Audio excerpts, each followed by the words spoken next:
Welcome to My Creative Corner 3, a podcast about quilting, crafting, creativity, with a dash of garden, chatting about current interests and life in my northern town.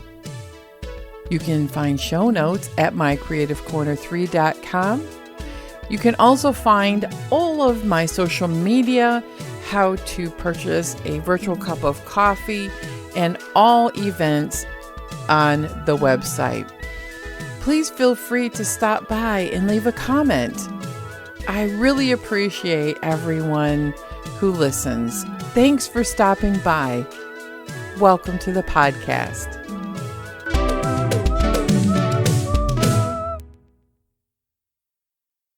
Welcome, everyone. Yeah, it's January. Wow, is it January? Gray, overcast. We did have about 4 or 5 inches of snow. It's kind of warmed up and melted. It's been that way now, back and forth for several years. Kind of wondering if the snowmobile and ski industry is going to survive after about, 5 years or so of this. But we'll see what next year brings. I'm okay with the fact that we're getting a lot of rain, and so the water levels are good in between our snowstorms. So I don't have to do a lot of shoveling or scraping my car off. Boots I haven't worn very much this winter. It's great.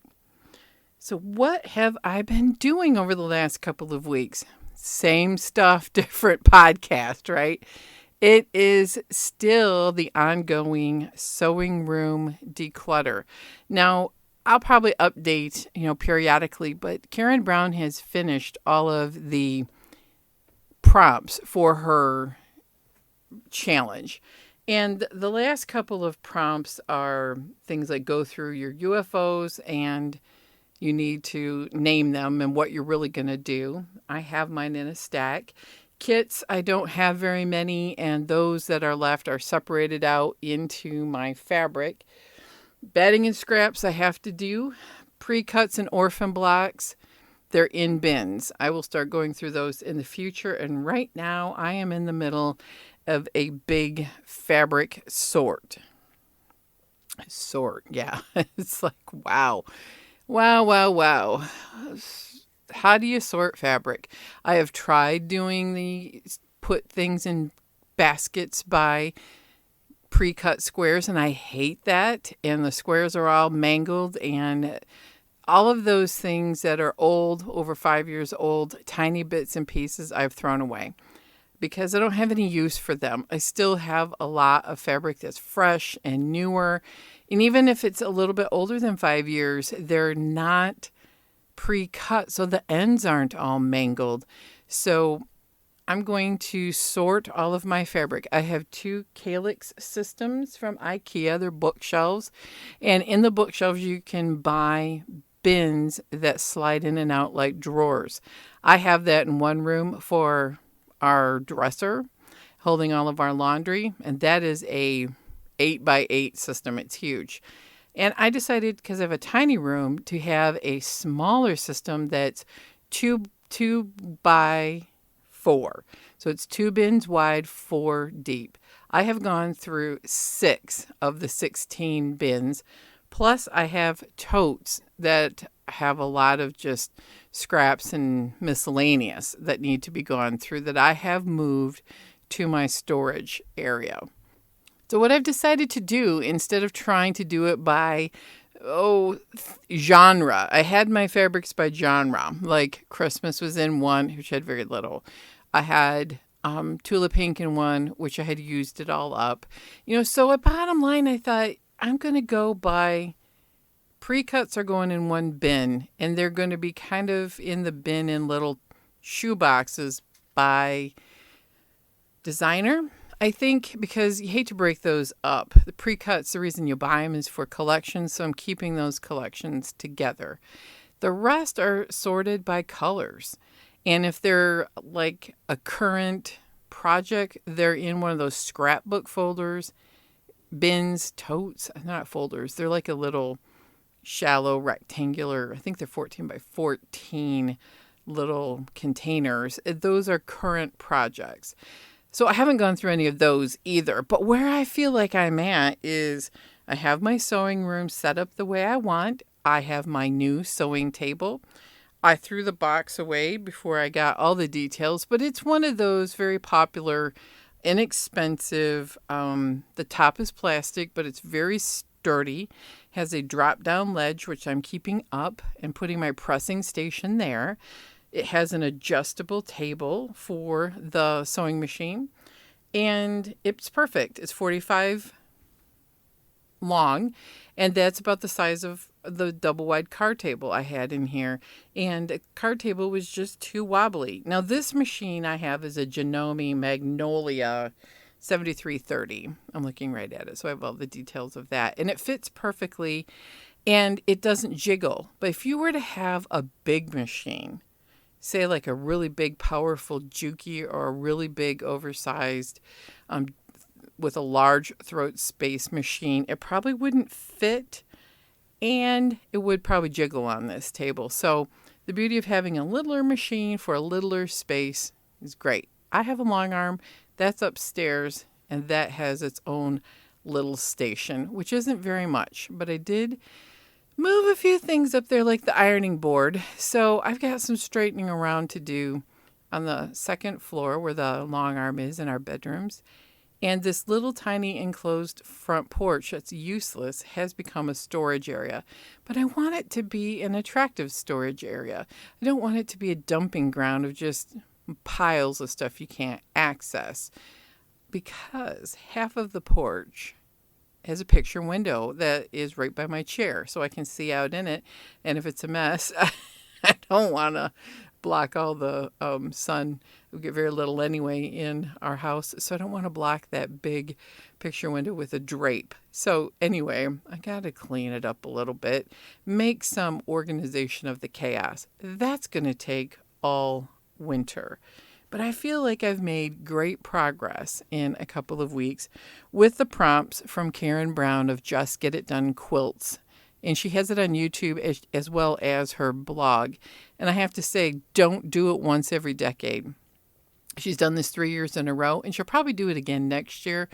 I would do this every year. And if you do it every year, it won't be a monstrosity like mine is. And you'll just do it in 10, 15 minutes a day. In 21 days, you'll have touched everything, organized everything. Done. It'll be a great way to keep your space in order.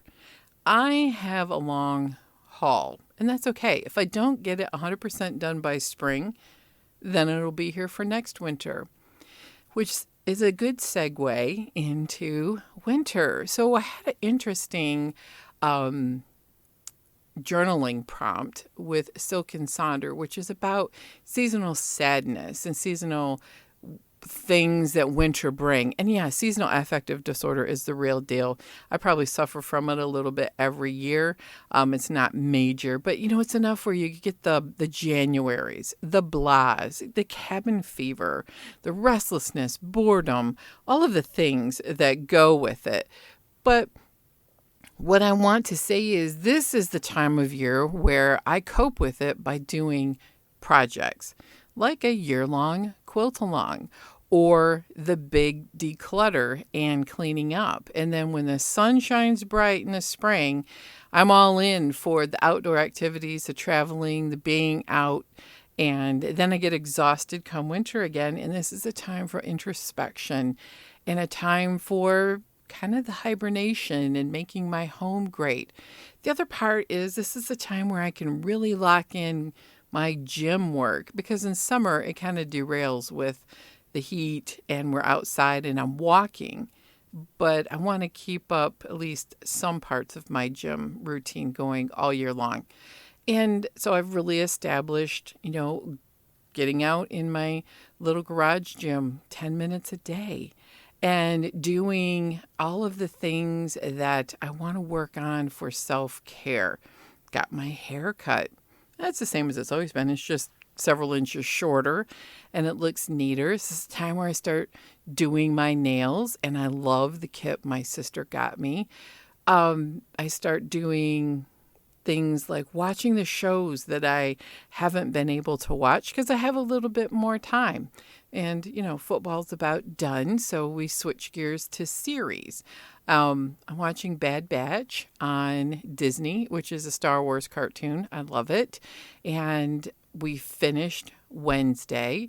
We finished Willow. So we started, it is a Star Wars one. Oh my gosh, I'm drawing a blank.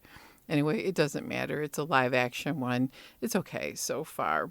Andorra, I think is the name of it. And, so this is a time for self-care. I'm planning out my fairy garden, which is going to have some changes in the larger houses. So I've had some good ideas about how to get larger houses without breaking the bank by some friends on Facebook. And so this is a time of the year where even though there's a slight bit of dread, like, oh, it's that dark and gloomy. Hey, we are past the longest nights and the short days, and we're getting more sunshine, less snow, and, I'm starting to feel the whole, let's get some good routines going. Where I used to, before I got sick and before the pandemic had rocked our world, I did a little long arming, I had some exercise, and that all takes me around to all of the books I've ever read about taking care of yourself and getting good routines. I've not reread books because I'm finding it hard, to be honest, to comprehend things. But going through Gretchen Rubin's major points in all of the books, the Happiness Project, the Four Tendencies, and how to make good routines, Atomic Habits.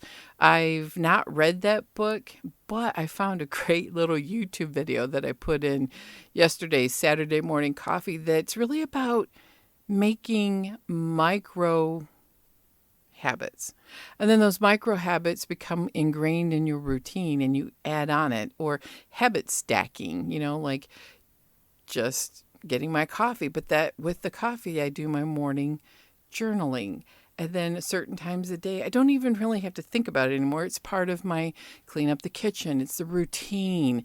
It's my morning meditation. And then I'm squeaking in, where am I putting my 10 minutes of long arming in these days? And where am I putting my 10 minutes of exercise? And it's really coming along. So I'll put that video in the show notes too, because I found it really helpful, because I don't have a lot of time with my full-time job to do a lot of leisurely reading. And even if I did have a lot of great comprehension right now, reading, I just don't have the time for it. So I think that's where, if you have more time and you can read and slowly digest it, great. I'm looking for more audiobooks these days. So what am I sewing? Well, I'm doing my socialites too. It has been a great brain rehabilitation project for me. When I started the first block 3 months ago, it's a little over 3 months. We're on week 12. I had a hard time reading the pattern. I had to watch the video that Kimberly Jolly did on how to sew it. I was overwhelmed with picking colors, and that's what's prompted this whole fabric and sewing room is just too overwhelming. I can't ignore it anymore. But each block, we've learned different techniques. And with each technique has come more flooding back into my brain about how I know how to do this. I remember this. And I really find this to be very therapeutic. I had the similar situation when I had cancer about, I don't know, I want to say 12 or 14 years ago. And after my thyroid was removed and I had a certain treatments, the brain fog, it was just this excessive fatigue and mental slowness. Well, with that was comprehension problems. And this is similar, only more in depth, because it's not relenting. At least I felt better and better and better after I stopped all my treatments. But with long COVID, it's comes and goes. And it's been more of the whole empty-headedness of, the mind's eye and trying to do crafts has been difficult. But this has been great because I've been able to really go through all of the techniques. I've watched Lori Holt do her tutorials for the new book, Scrappiness is Happiness, and I haven't dug into that book yet, but watching those brings all of it back. So I'm very excited. This week was a simpler block. It has 2 9 patches and 2 half square triangle 4 patches. And I don't remember what they called it, but it went together pretty well. I lost a couple points, but in a 6.5 inch block, who cares? It's not perfect. And I really like the colors I'm choosing. I've kind of pulled together some remnants of pre-cuts that I had, and I'm adding a little bit more color in using that as inspiration for the color palette. And that's really all I've done. And I long-armed 1 block in 2 weeks. Yeah, I'm not winning any speed races with that. I'm so glad my friend who I'm quilting for is very patient. The Scrappy Spools quilt along is monthly. I've already done my 8 blocks. And I don't know, I may try putting the thatched tan that I have for the spools on one of them. So we'll do more of those. They're eight little 5.5 inch blocks a month, and then at the end I think they have you chain piece all of the spools and put them together in rows. I may do a little bit as I go along. I'm not really worried about trying to make any speed records with that one and have it finished by the end of the quilt along. But what's fun about the quilt alongs is it gives you a map of, if you can keep up, great, and get it done, great. I have a couple of quilt alongs from last year that I'm still plugging away at, and I have made 0 progress on those in the last 2 weeks. But what I have done is I've caught up on my temperature cross stitch. I've done that. I've taken all of the winter decorations down in my house, and I'm starting to put up some spring ones, fairy garden inspired things, just so that I can start mapping out my fairy gardens. And I'm going to change out, the Christmas wreath is still by the door. I'll do that eventually. And really, as far as crafting and all that, I've not done a ton of it. It's all been all of my energy focused on this decluttering and cleaning project, which, I'm telling you, don't try to do more than a half hour to an hour a day if you have an hour. You get burned out on the project so bad. And it's like, I even bought a new journal. You can hear me flipping through it here. A cheap one where I can just write all the things down and ideas. I haven't got my plants moved or the coffee station set up because everything has to have an order.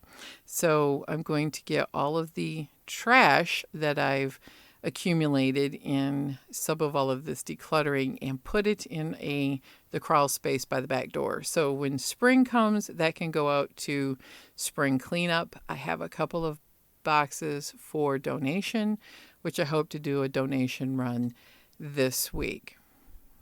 But I want to say, I posted on the Facebook group as well as a couple of other places in social media about throwing my scraps away. And I apologize if that distressed you. Some people are really distressed that I'm throwing scraps away. I'm talking scraps. 1.5 by skinny strips, real off cuts from patterns. They're not even square. They're on the bias. They're stretched. The edges are frayed. Some are 10 years old or more. You can feel the must and the decomposition of the fabric isn't good. That's the trash. And no, I'm not going to make dog beds. We have a small humane society here, and they don't keep a lot of dogs. They foster them out. So it's like, I'm not going to make beds. I'm not going to donate this to a charity group. They've got tons and tons of those kinds of scraps. It's going, I'm sorry, to the trash. It's where it's going. And it's not something that I would be happy to give someone. It's like embarrassing things. If I were to happen to give this to somebody, they'd be like, what are you giving me this bag of trash for? Now, as I go through my second sweep, that's everything that's left are really good sized offcuts or fat quarter or above. Now, when I go through that purge, rest assured, those are going to donations. There is a couple charity groups in our community that would like those. Family members who are wanting to sew. I'm keeping some goofy novelty prints and some non-quilting fabric for the goose, the yard goose. That's my daughter's. I haven't started that yet, hopefully in February. My goal is to have a couple of outfits to take to her when I see her in the spring. Those are the ones that will be as a second sweep. I'm just right now sorting by color, taking out the trash, and looking at a second sweep of going through the bins and going, you know what, am I really going to use this? If not, let's put that in donation. Those I'd be proud to give to somebody, but not the rest of it. So that is funny how people kind of get distressed. You know, if I had a secondhand craft shop that would take more craft things, but they have to be in decent shape, I would donate to those too. But I'm going to go through my craft supplies next. So this is part 1 of the podcast, and I am going to end it here at 20 minutes and pick it up again later on as I have more things to chat about and maybe talk about some more progress. So as this is still for a couple more days in January, this is January 22nd, I'm going to end this segment and then I will talk to you again in a few days. And here we are. It is February. I hear that it's Groundhog's Day, and Punxsutawney Phil has said 6 more weeks of winter. So that means it'll be about 10 to 12 more weeks of winter here. It's like winter didn't really get here until the end of January. We're again in a cold snap. Then it'll warm up and get cold again, but it is snowing here on Groundhog's Day. I am very happy, though. We have had a little bit of sunshine peeking through every day.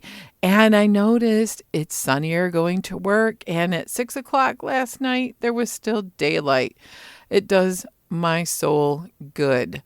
I'll have to say, I am really starting to feel like I can get more done. I'm very happy on the progress of the declutter challenge. As I talked about in segment 1, I have finished going through all the fabric bins in my sewing room, and I have a couple of totes yet on the front porch. But I have all of the fabric sorted by color, and sweep 2 will be happening in the next couple weeks of going through and looking at what my family might want or what may go to a charity. I still have quite a bit of stuff to do, but it's getting there. And I'm feeling like I can breathe in this room. I'm podcasting right next to my design wall. I can look out the window and watch the snow gently falling. And it feels like a great place to be creative. So I still have a couple things left to do. Once I get all of the donation bags out of my little sewing room here, and I have another little box of trash that needs to go, I'm going to bring my Cricut back in. And then I want to put all of my houseplants in the home office or music room. It's not an office anymore. It's where we store a lot of things and our instruments. And I've had the urge to get my violin out and try to play. Maybe that will happen soon. And I want to put the plants in there. They're not doing well in the kitchen. They get too many drafts. There's not enough sun. It's a north-facing window. So moving to a westerly-facing window may be better. And I'm hoping the plants are currently on a little rolling butcher block cart. And I would love to make that a little coffee station in my kitchen and put my electric kettle and put some teas and maybe a mason jar and have my French press there and just make it a place so I can clean the zone where all that is right now. I need counter space. The French press is right next to my kitchen sink, and I just need a place to have some hand washing. Has to happen. Not all goes in the dishwasher. And that little spot is cluttered. So I'd like to kind of clean off the countertops a little bit more. I'm still going back through a lot of my mantras that I've picked up along the way. And Gretchen Rubin's outer order, inner calm is resonating with me. And I'm getting there. It's been probably since 2019, ever since lockdown. This house has been full of stuff because we started being home more, working from home in a makeshift home office. And, it's time to make things functional. And then start going through all of the things, because I got looking at my calendar and I realized at my next birthday, I will be 56. And that means I have about 6 years for the adjusted retirement date. I was going to retire at 55. And you know how you keep pushing that back because, realistically, I've been in my job 30 years, but, what am I going to do differently? And I really do enjoy and I'm good at part of my day job, which is nursing. And I think that's where I'm going to stay until I retire. So I looked at my husband and said, we've got to start now in thinking about if we were going to move, in 6 years, we better start now. And I know I've talked about this before, but it's really becoming a reality that we need to go through this stuff, getting ready for a downsize. We did the same thing when we were looking at being an empty nest couple about 5 years before it happened and our son was going to graduate. We started both pursuing our hobbies more, and that's when I really started taking off with quilting and podcasting and playing with YouTube, and he got into Highland games.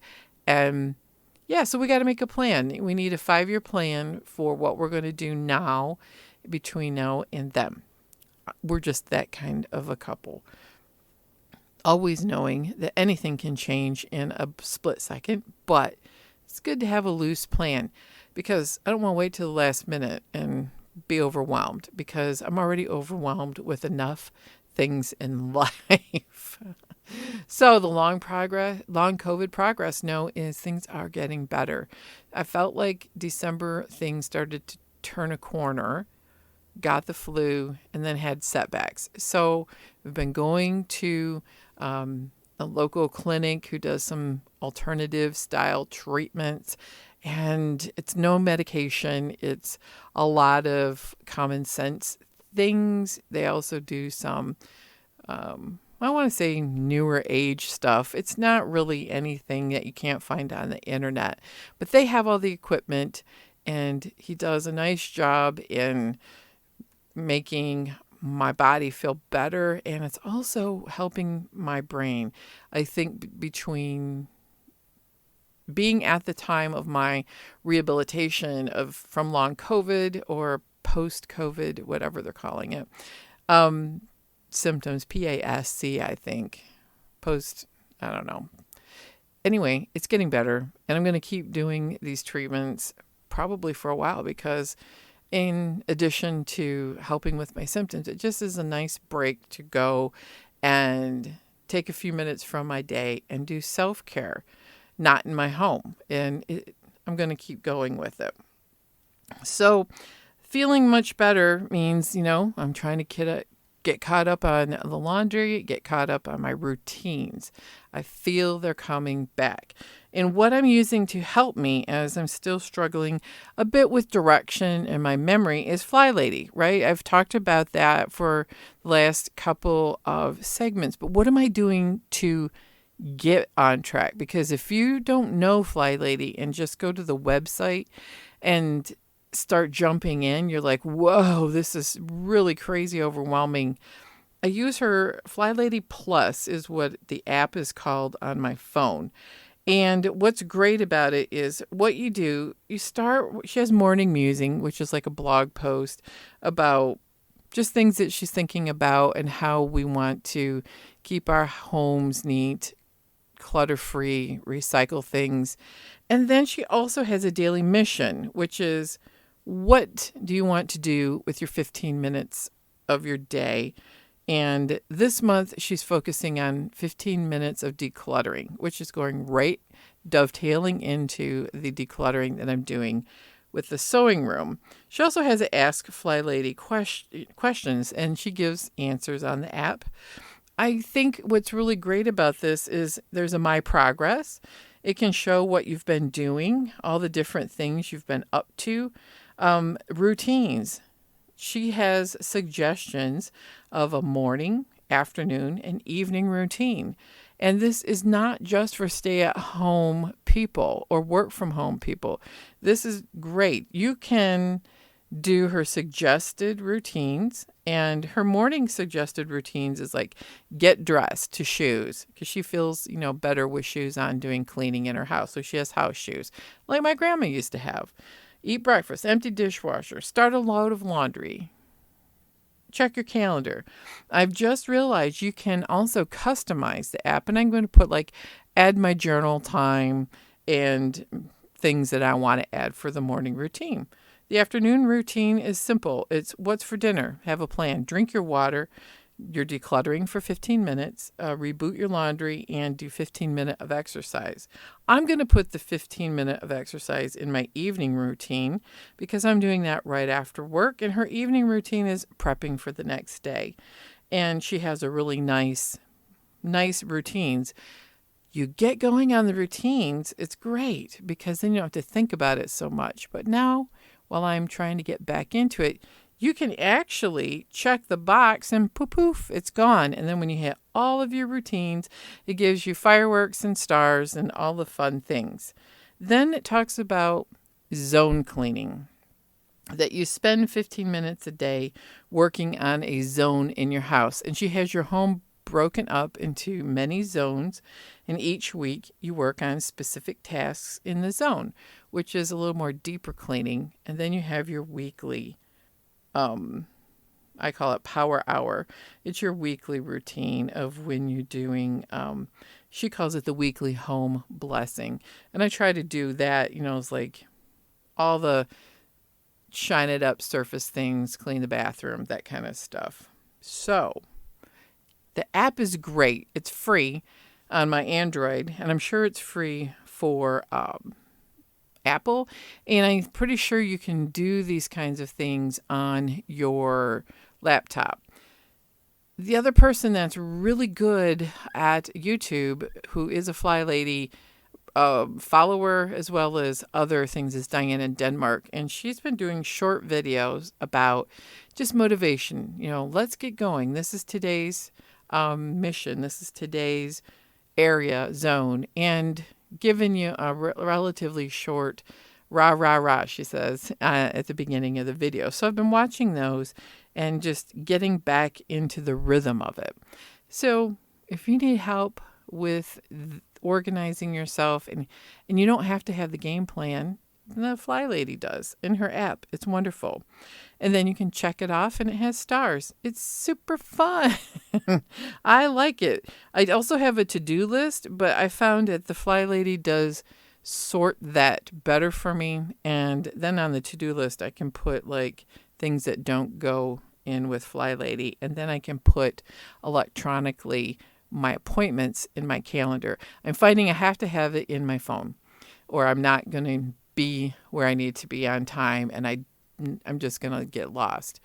I think my journal is really more of just your daily writing things down, how you're feeling, following the daily rituals that come with Silk and Sonder. And then I'm letting it go. At the end of the month, I'm throwing all these journals into the recycle or trash. I haven't figured out if I can recycle these or not, but I'm going to figure it out. That has been my big focus January through to the beginning of February. Also, my husband has had a big focus in getting a new system set up in our garage. And if you follow me on Facebook or Instagram, you might be sick of hearing about it, but I'm very excited because it's finally done. We have a squat rack. Okay, if you don't know, a squat rack is a really heavy duty, ours is pretty large rack, and it has hooks on it so you can put your weight bar, your barbell with the weights on the hooks in this rack, get under it, and then stand up and say, do squats. You can also put your bench press inside it. And that way you can do your bench press, but it's got safety straps in the side of the squat rack. Our squat rack is a big rectangle. Well, at the back of the rectangle, we have now a new system. If you want to look it up, if you're a gym enthusiast, I was going to say gym rat, but is that outdated? Does that make me sound old?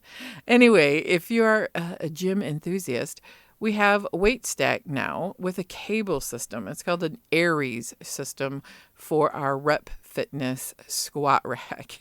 Okay, I didn't know about all this stuff until I started going to the gym about 10 years ago. And then we quit going to the gym because it got very expensive for the monthly memberships. And then, of course, when we really wanted to use the gym, we ran into some difficult people who didn't want people out of their demographic in different weight areas or room. And it got to be filled with what I call gym bros. And that means men and women gym bros who were just obnoxious and really harassing my husband especially. So at the beginning of lockdown, my husband said enough is enough and started building this gym. With the Aries system, it completes a 3-year progress of collecting. It's like any other hobby, right? You start collecting things and you get more things. So we have free weights, we have dumbbells, we have an exercise ball, we have a box that you can stand and do a box squats, a bench, resistance bands, anything. It's like the best gym I've ever been to.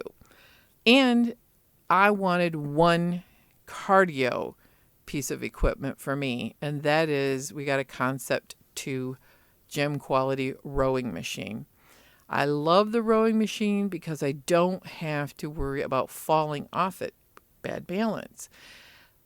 And now my next favorite thing is trying to restore some of the balance problems that I've had that long COVID has seemed to advance a little bit. As I'm sitting on an exercise ball and doing some exercises to try to help my core as well as not falling off the exercise ball. So I've been super excited. I've been in the little gym now. I'm calling it gym. You know, it's in my garage. Yes, it's heated for those who might want to know. And we do have a window air for the summer and a fan.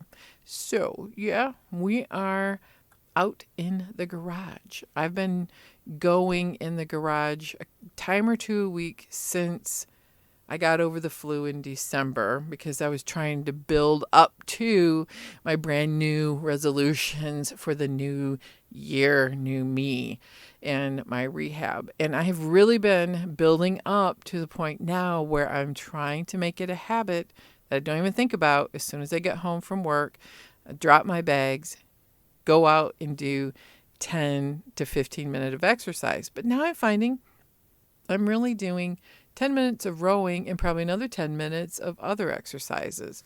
And I'm not short of breath. And that's recently happened since I started doing some of my other treatments. So I'm feeling better. And now I've got to figure out an app for my routine for using the gym. There's many out there. I need one. I have Samsung Health on my phone. So I think I'm going to explore that a little bit more to see if I can find a place to put my goals in maybe a customized routine. I don't really want to necessarily have a routine that you got to click on and play, but I might someday, but I don't think I'm quite ready for that. So the one thing that was a challenge a couple weeks ago with Fly Lady was an anti-procrastination day. It just popped up. And I was like, I'm not procrastinating on anything. And then I went, yes, you are. You haven't been to the dentist in almost 10 months. I've also canceled a filling appointment because I had sickness during that time. And then in the fall, I canceled my cleaning because we got in that accident hitting the deer and I didn't have a car and I wasn't feeling well enough to lay in the dental chair because I would get short of breath whenever I lay down. So I made an appointment and this morning I had my first dental cleaning. And guess what? I still need to have one filling and one crown. So I scheduled the filling for April because it's short and a more acute appointment. The crown is more preventative because the filling in it is going to crumble. All right, I'm going to try the filling first and see if I can lay down. And then due to the way my benefits are, I think the crown I'm going to get scheduled next January so that I'm not using up all of my benefit with the filling. You know, you got to play with the numbers and dates a little bit to make your program work for you. And the interesting thing is my dentist is semi-retired. She's my age, I know. But today I saw her and she looked at all of her work and still recommended what the young new dentist recommended. And I'm laughing because I was like, do I really need a filling and a crown? They don't hurt me. And she goes, yeah, you really do need a filling and a crown. And last, 18 months ago before I got sick, the younger dentist, she bought the practice. There we go. And now my dentist, who's semi-retired, only comes in to help her out, quote unquote, a few days a month, just probably to keep her license. So it was nice to see her, catch up with her, and know that she's finding empty nest and early retirement as problematic as I thought empty nest was going to be and that early retirement is going to be. And she says everything is so quiet and what do you do all day? So she has hobbies and is still working part-time. So, anti-procrastination day. If you have something you've been procrastinating on and it's a quick win, make that phone call. Do you need to have a physical? Do you need to make a dental appointment? Are you overdue for a hair appointment? Because these are all things around here. It takes a long time to get in. So, if you make the call today, maybe you can get in the next few weeks or in the next couple of months. So, I did all of that, and now I'm feeling very, very accomplished here on February 2nd that I got my teeth cleaned. I've been really avoiding it because laying down is hard.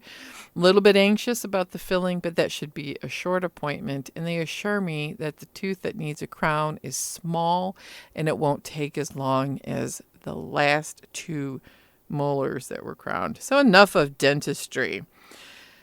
I think where I'm at currently in my sewing, because that's all I've been doing is sewing and long arming. Sewing progress. I did block 13, which is a Doug Lico pattern for Socialites 2. And he is known for having challenging patterns. What is the name of his block? I've got to look it up and let you know. Because every week the blocks have names, and I tend to not look at names because I don't know, it just don't do it. Let me look here. Put you on pause for a second. Yes, Doug Lico, and it's called Innovate. And he really does innovate. It didn't need to be paper pieced. However, I probably would have liked to paper piece some of it because I did a 6-inch block. And each unit is like 1.5 inches by 2 inches or a total patch of 2.5 inches. So overall, that's always a little challenging. But I'm thinking this is as close to Dear Jane as I'm going to get for a long time if I ever go back to that project. And I am 13 blocks into it, and I think that's about halfway through. I don't know. I thought it was 24 blocks, but somebody just put in the Social Lights Lounge on Facebook that it may be longer. But I like it. So innovate. He does some pretty challenging stuff, but it's not impossible. Watch Kimberly Jolly's tutorial. She does one every week when the pattern comes out. And her tutorial, I'm watching them and depending on them less and less. That's the whole reason I've been doing Social Lights, is to try to remember how to piece and using all the skills. And believe me, this whole series is using all the skills. Everything from my big nemesis, square and a square, or no, pinwheels first. Pinwheels are my nemesis. I can't get the points to line up, and I'm learning to open my seams to press them, and also about the importance of not only pinning, but what kind of pin you're using. I've learned all that through Kimberly's tutorials. And then flying geese. Flying geese are tough, but I have got to a point where I'm not terrified of doing them as I was 13 weeks ago when we started this. Of course, there's half square triangle, square and a square, stitch and flip, all kinds of things. My blocks are far from perfect, and I have given up on trying to be perfect, right? I don't need to have perfection that stresses me out.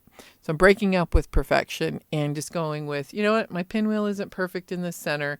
I may pick out the first top row of my block 13 and try it again because it doesn't quite line up on one area, but it may never line up because you know how it is. Sometimes your patches are just a teeny bit short.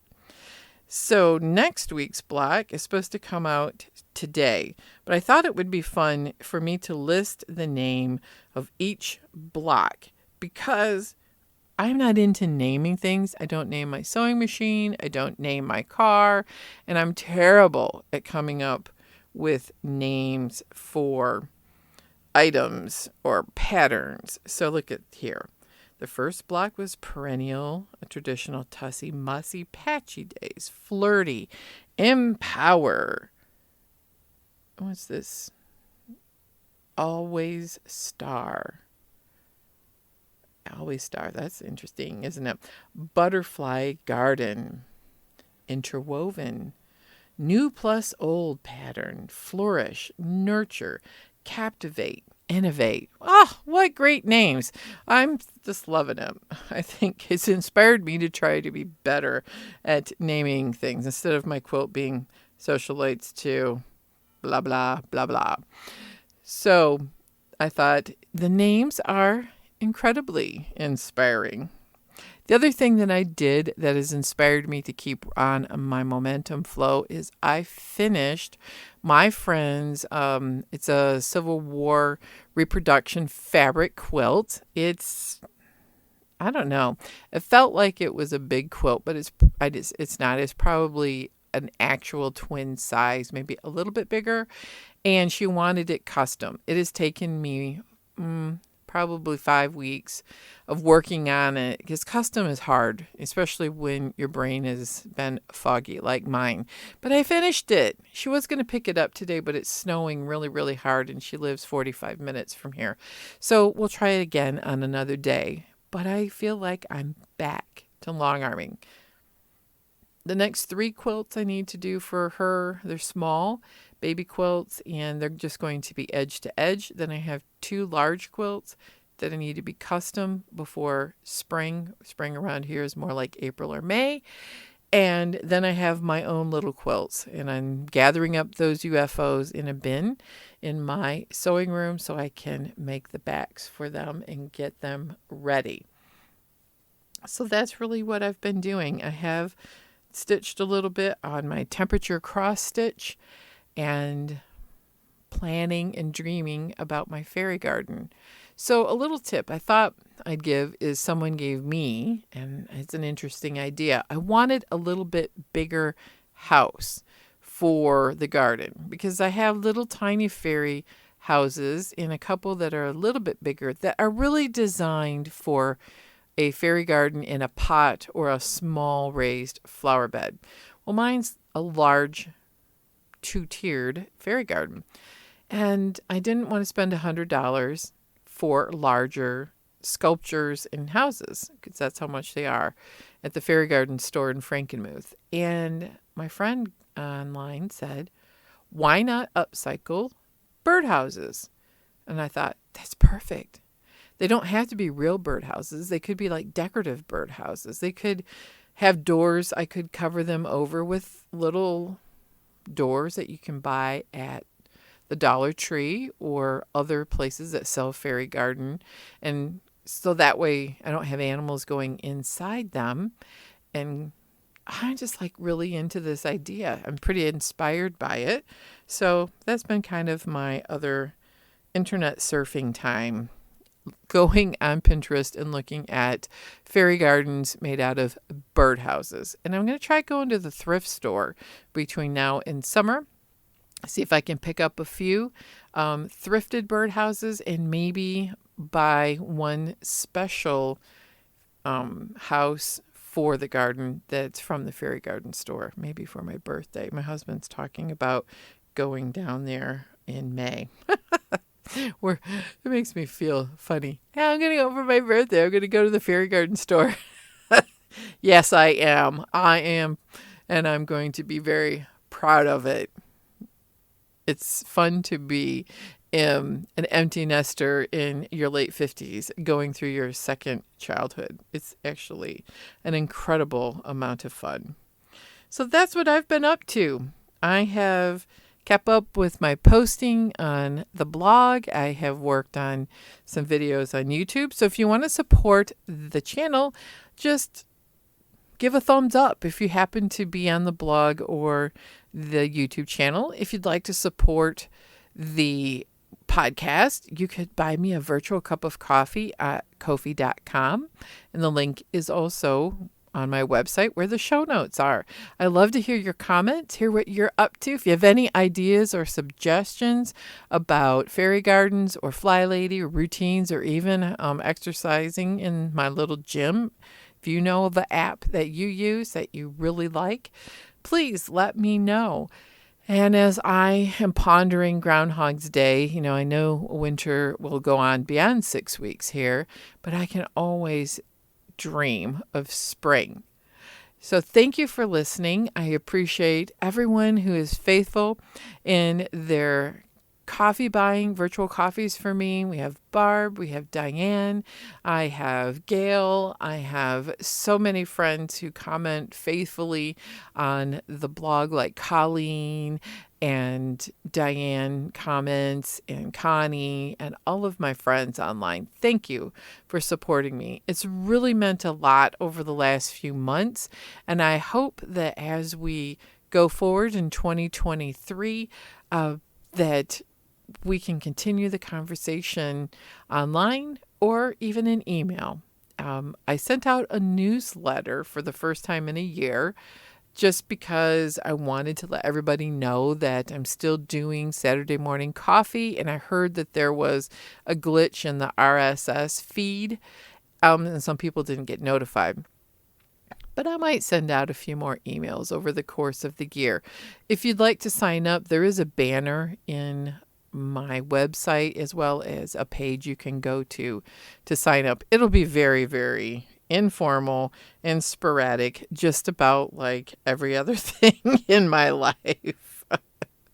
Oh gosh, you just never know. You make a loose plan for the day, the week, the month, and you just go with what life hands you. And that's what I'm hoping we all get out of this podcast, is that really and truly our legacy lies within what we do every day, how we interact with those we come in contact with, and that we find balance through making, craft, and finding that Zen flow of creativity.